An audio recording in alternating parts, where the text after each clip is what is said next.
On the morning of September 3, 2011, the Sierra Nevada mountains were unusually quiet. The air was cold enough to sting the lungs, and a thin layer of mist clung to the pine forest, blurring the boundary between earth and sky. At a remote trailhead near the eastern edge of the range, a blue Ford Escape sat parked beside a weathered sign warning hikers about sudden weather changes and limited rescue access. The vehicle belonged to Emily and Lauren Hale. Emily was 28. Lauren, her younger sister, was 24. They had driven up from Fresno 2 days earlier, planning a short backcountry hike before the end of summer. According to messages later recovered from Emily's phone, the trip was meant to be a reset. Lauren had recently moved back home after a difficult breakup. Emily, practical and protective by nature, believed the mountains could do what conversations could not. Their campsite was modest: a small 2-person tent, a compact stove, enough food for 3 days, nothing excessive, nothing careless. They were not reckless hikers. Both had grown up visiting the Sierras, guided by their father, who taught them how to read weather patterns and never leave a trail without marking your return. On September 3rd, at 7:12 a.m., Emily posted the final photo either sister would ever share publicly. It showed Lauren standing near a cluster of granite boulders, her hair pulled into a loose braid, smiling into the low morning sun. The caption read, "Day hike today, back by dark." They never came back. When the sisters failed to return to their campsite that evening, nearby campers assumed they had taken a longer route. When their car was still unmoved the following morning, concern turned into alarm. A ranger was dispatched to the trailhead. Inside the tent, everything was exactly as they had left it: sleeping bags neatly rolled, food untouched, no signs of panic, no written note. The trail they planned to hike followed a narrow ridge leading toward a high alpine basin. It was not particularly dangerous, but it was isolated. Cell service disappeared less than a mile in. Weather reports later confirmed that by early afternoon, a fast-moving storm system had rolled through the higher elevations, bringing freezing rain and near-zero visibility. Search operations began on September 5th. Over 100 volunteers, rangers, and search and rescue specialists fanned out across the terrain. Helicopters scanned from above, while ground teams followed every possible deviation from the trail. Dogs picked up the sisters, sent near a creek, crossing roughly 4 miles from the campsite, but beyond that point, the trail dissolved into exposed rock. There were no footprints leaving the area. No clothing. No packs. No blood. Investigators initially believed the sisters may have slipped into the ravine below the crossing. The area was searched repeatedly, nothing surfaced. No bodies were recovered from the water downstream. As days passed, the search radius expanded. Abandoned cabins were checked. Old mine entrances were sealed and inspected. Every lead ended the same way: silence. By the end of September, the official theory shifted.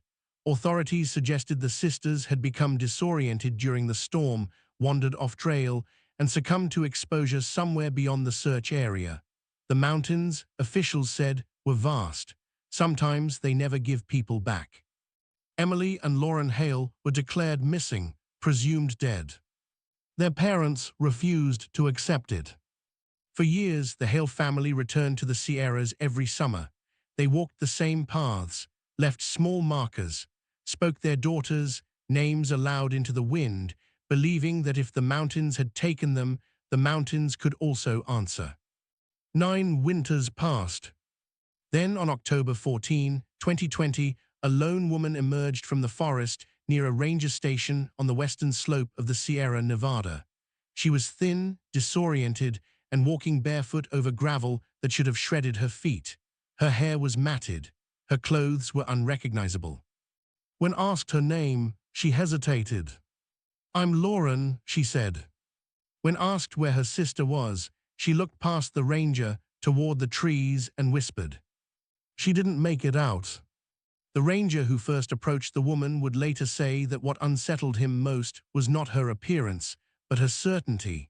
Despite her exhaustion, despite the fact that she had no identification and could barely stand without support, she spoke her name without hesitation.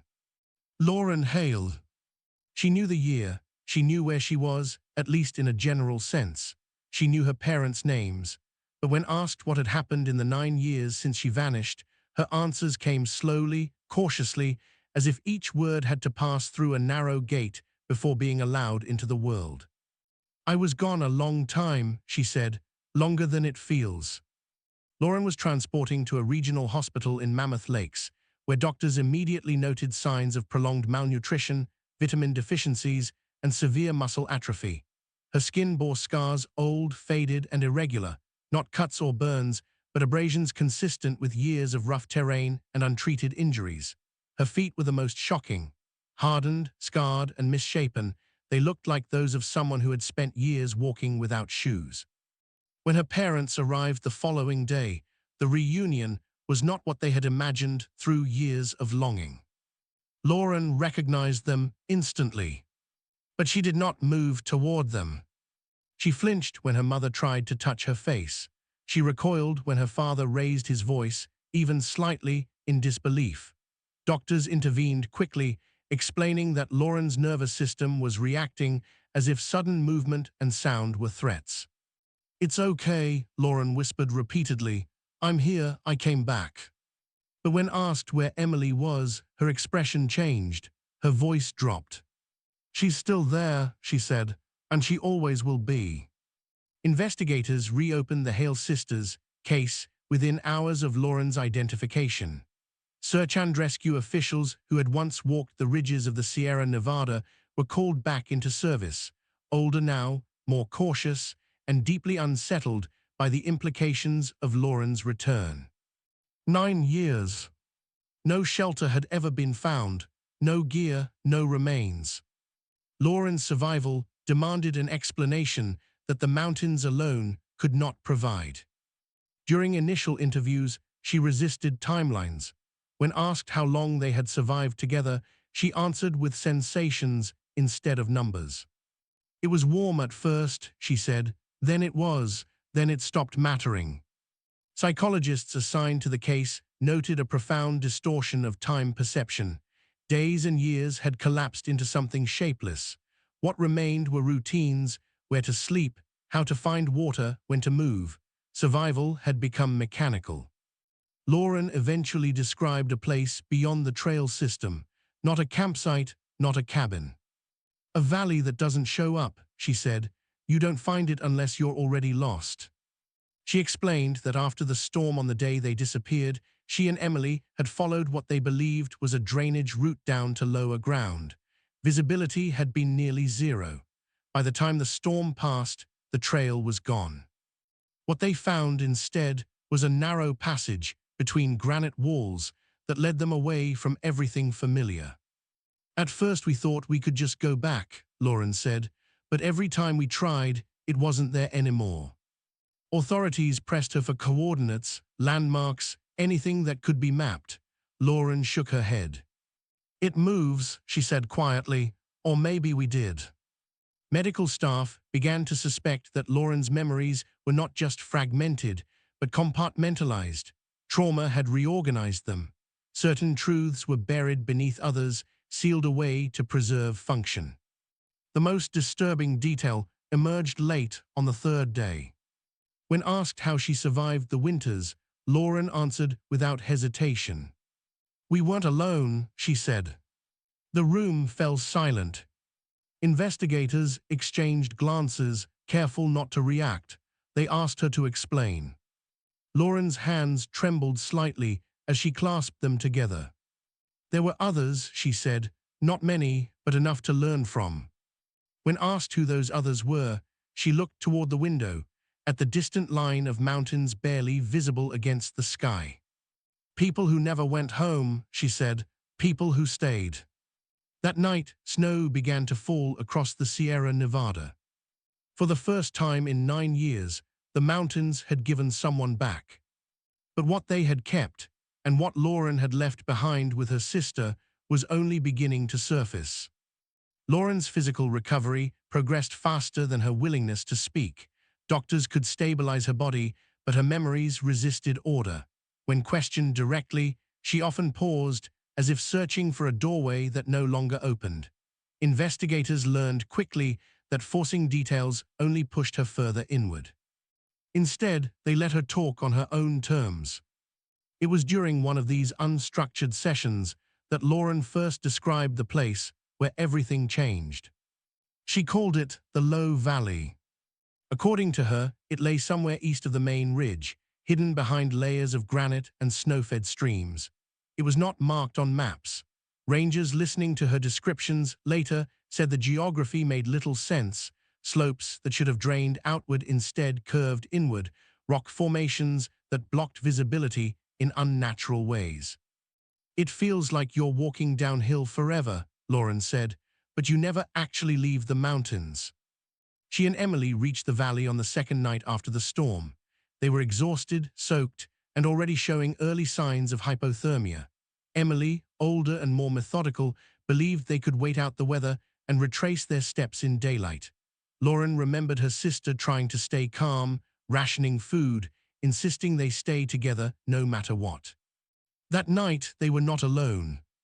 Lauren said they heard movement in the darkness, footsteps that didn't match the rhythm of animals, voices, low and indistinct, carried by the wind. At first, Emily dismissed it as auditory distortion caused by fatigue, but when a figure emerged near their fire the next evening, denial became impossible. "He didn't look surprised to see us," Lauren said, "like he'd been expecting someone." The man was thin, weathered, and dressed in layers of mismatched clothing. He carried no pack, no visible supplies. He spoke calmly, confidently, and told them they were far from any trail that would lead them out before winter. "He said people don't leave once they reach the valley," Lauren said. "They either learn how to stay or they disappear." Authorities initially assumed Lauren was describing a transient drifter or survivalist, but the more she spoke, the clearer it became that this man was not alone. Over the following days, the sisters encountered others, 3 at first, then more. Men and women of varying ages, all dressed similarly, all marked by the same physical traits: hardened skin, deliberate movements, and eyes that rarely blinked. "They didn't ask our names," Lauren said. "Names weren't important there." Emily tried to convince the group to help them leave. She offered money, promised they wouldn't report them, begged for directions. The response was not hostile, but it was final. "You don't go back," one woman told them. "Back doesn't exist anymore." What investigators found most disturbing was Lauren's description of how the group functioned. There was no leader in the traditional sense, no violence, no chains. Control was enforced through knowledge and isolation. Those who questioned the valley's rules were allowed to try to leave. "They never came back," Lauren said. Emily refused to accept it. "She kept saying someone would notice we were missing," Lauren said. "She said Mom would never stop looking." Lauren remembered the night Emily decided to leave clearly. "It was snowing again," she said. She waited until no one was watching. Emily left at dawn, following what she believed was a natural pass leading west. Lauren wanted to go with her, but fear held her in place. She watched her sister disappear into the white, carrying nothing but determination and hope.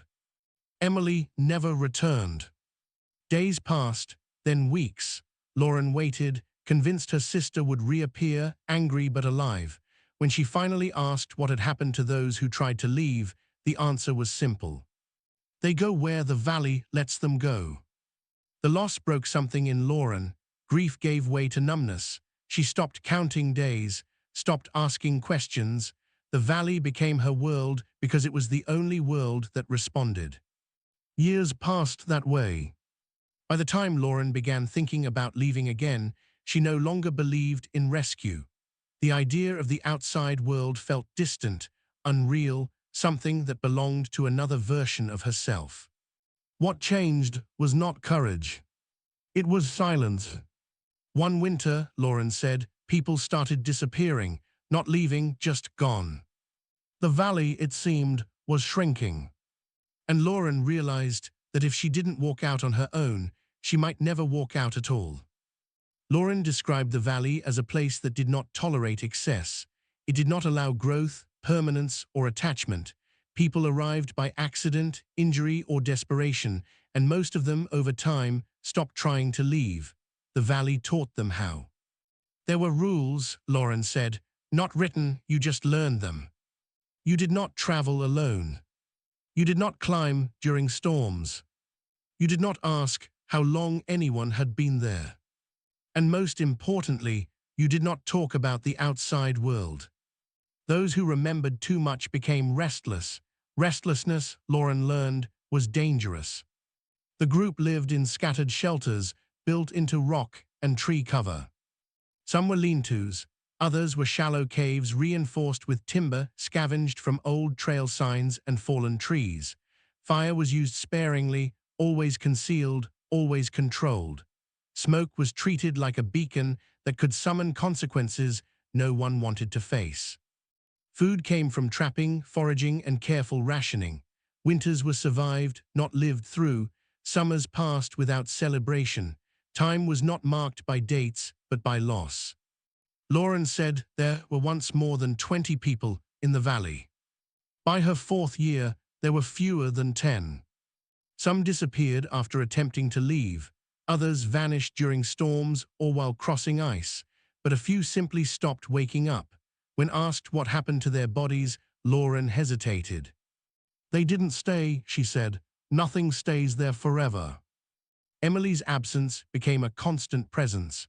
Lauren replayed her sister's final decision endlessly, measuring it against her own fear. She told herself that staying had kept her alive, but survival came with its own price. Her identity began to thin. Without mirrors, without names spoken aloud, without reminders of who she had been, Lauren felt herself changing. Language simplified, memories blurred. The world narrowed to function: find water, avoid injury, stay warm. It was during her 6th winter that the valley began to feel wrong. It started echoing, Lauren said. Not sound, but emptiness. Shelters that once held people were abandoned. Trails they had carved together vanished under snow and rockfall. The man who had first spoken to them, the one who said people didn't leave, was gone. Lauren remembered standing at the edge of the valley one morning and realizing she could see farther than she ever had before. The walls were opening. Whether the valley had changed or whether she could not say, but the balance that kept people contained was failing, and with it, the unspoken order that had kept her alive. That was when she began to dream of Emily again. Not as she had been in the final days, cold and determined, but as she was before the hike, laughing, teasing, calling her back when she lagged behind. In the dreams, Emily always stood at the edge of trees and said the same thing. "You can still walk." Lauren woke each time with her heart racing, the words echoing louder than the wind outside her shelter. The final decision did not come all at once. It came in pieces. A missing trap. An empty shelter. A winter that arrived too early. Lauren gathered what little she had. No map, no pack, no clear direction, only the memory of where the sun set and where the mountains felt less heavy. "I didn't leave to be found," she told investigators. "I left because staying meant disappearing." The morning she stepped out of the valley, she did not look back. She walked until her feet bled, walked through snow and rock and silence, walked through a world that felt larger and more dangerous than anything she remembered. When she finally reached the forest edge and saw a maintained trail, clean, marked, unmistakably human, she collapsed. 9 years after she vanished, Lauren Hale stepped back into a world that had never stopped searching. Emily did not. And somewhere beyond the ridges of the Sierra Nevada, a valley without a name closed quietly behind her, keeping its dead, its secrets, and the sister who never walked out. Lauren's return did not bring closure. It reopened wounds that had never healed. Within days of her identification, federal agencies joined state investigators, quietly reassessing the Sierra Nevada disappearance not as a wilderness tragedy, but as something far stranger. A woman surviving 9 years in isolation demanded answers the mountains alone could not give. Lauren was asked, carefully, repeatedly, if she could lead them back. At first, she refused. "You won't find it," she said, "and even if you do, it won't be the same." But pressure mounted. The Hale family needed to know what happened to Emily. Authorities needed proof, bodies, remains, something tangible to justify reopening a case long buried under assumption. After weeks of therapy and negotiation, Lauren agreed to try. On November 6, 2020, a small search team accompanied her back into the Sierras. The operation was deliberately quiet. No press, no public announcement. Only experienced trackers, wilderness specialists, and Lauren herself, moving cautiously into terrain that already felt wrong to them. Lauren led them off established trails within the first day. She navigated by instinct rather than landmarks, hesitating often, doubling back, correcting herself as if the land were shifting beneath her feet. GPS coordinates became unreliable. Valleys that should have funneled them outward curved inward instead. Compasses wavered inexplicably near granite outcroppings rich in mineral deposits. By the second night, snow began to fall. The search team reached a depression in the land Lauren insisted was the edge of the valley. To the untrained eye, it was nothing more than a bowl-shaped clearing surrounded by rock and pine. No structures, no shelters, no signs of long-term habitation. Lauren stood silently at its edge for several minutes. "This is where it was," she said. Investigators searched for days. They found fragments, fire-scarred stones, animal traps fashioned from wire, pieces of fabric too deteriorated to identify. Evidence of human presence, yes, but not enough to prove survival, let alone captivity. On the fourth day, a cadaver dog alerted near a stand of twisted pines. Buried shallowly beneath frost-hardened soil were skeletal remains. The body was female. Dental records confirmed what Lauren already knew. Emily Hale had never left the valley. The official cause of death was ruled as exposure, complicated by malnutrition. There were no signs of violence, no fractures, no evidence of restraint, yet the circumstances remained deeply unsettling. Emily's body had been carefully positioned, wrapped in layers of cloth that suggested care rather than abandonment.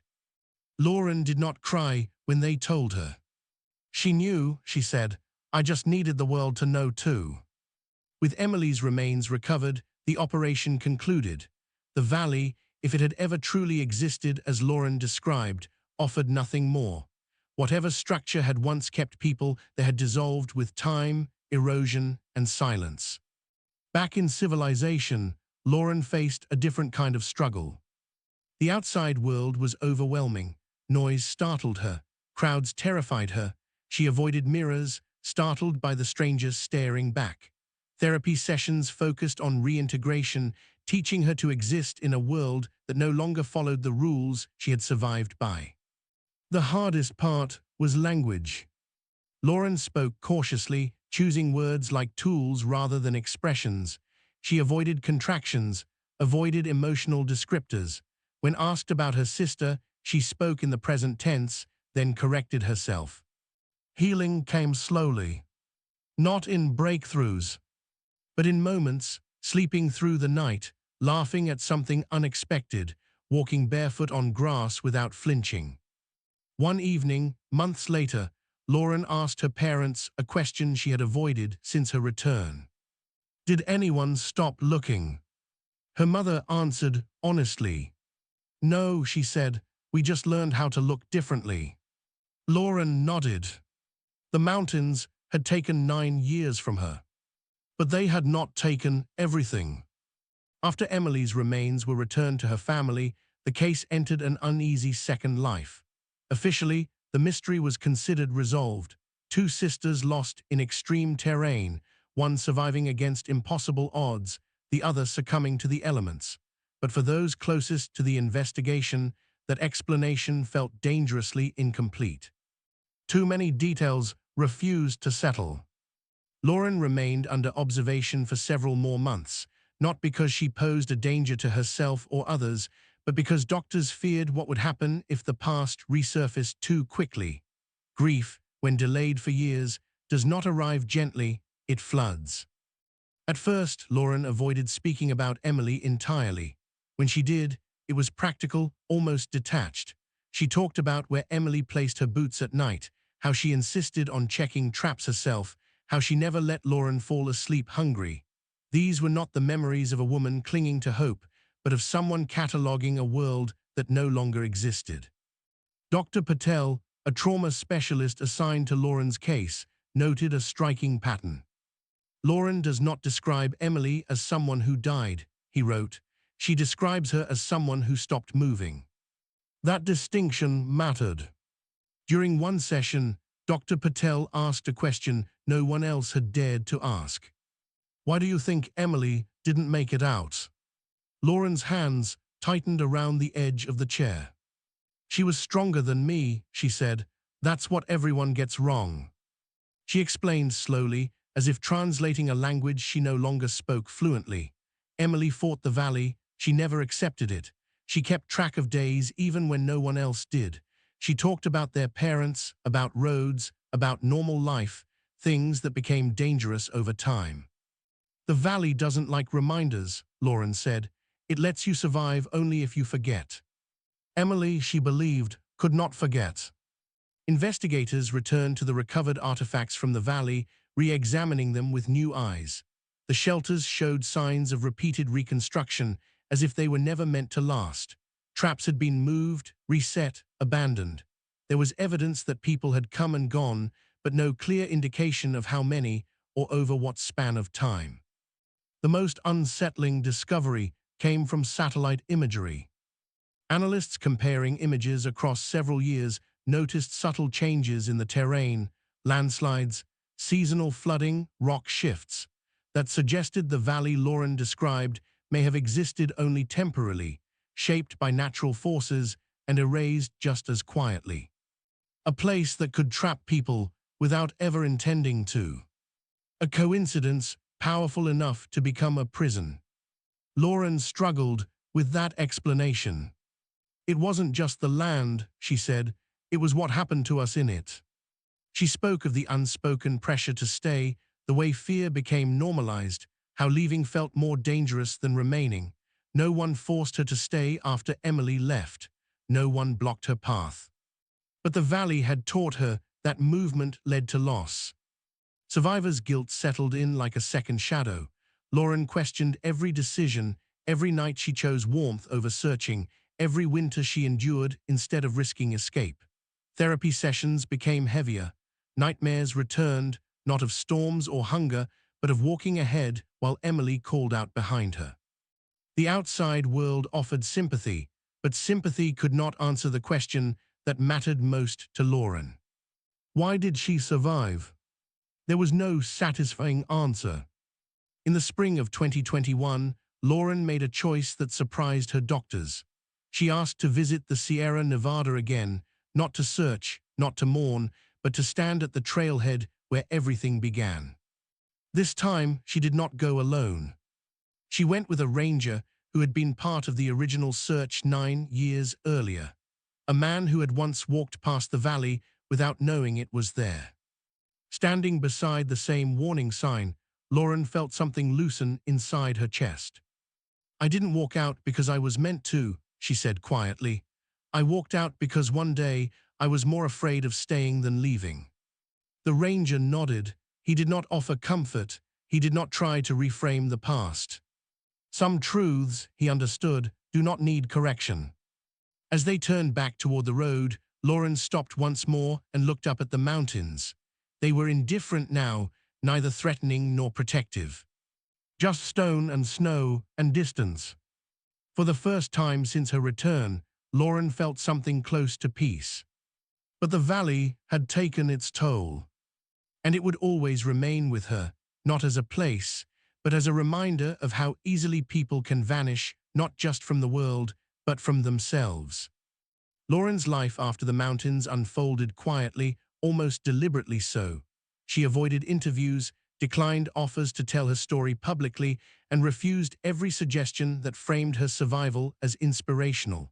To her, survival was not a triumph. it was a condition she continued to manage, one day at a time. She moved into a small rental house on the outskirts of Fresno, close enough to her parents to feel grounded, far enough to breathe on her own terms. The house had large windows and thin walls, features that once would have terrified her. Now they were necessities. She needed to see outside, needed to hear the world moving around her to remind herself she was no longer sealed inside silence. Nights were the hardest. Sleep came in fragments. Some evenings she woke convinced snow was falling inside the room. Other nights she lay awake listening for footsteps that never came. Her body had learned patterns the world no longer followed, and unlearning them took patience bordering on exhaustion. Therapy continued, not as a cure but as translation. Lauren worked to put language to experiences that had never required words. She learned how to describe hunger that did not fade, fear that felt practical rather than emotional, and loneliness that became safer than connection.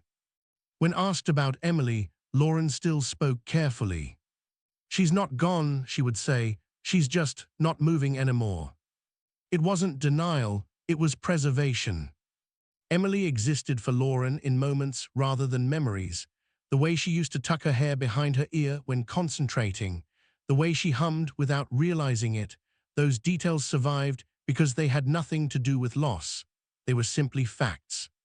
One afternoon, nearly a year after her return, Lauren visited the family home alone. In the garage, she found a box labeled Sierra Trip in her mother's handwriting.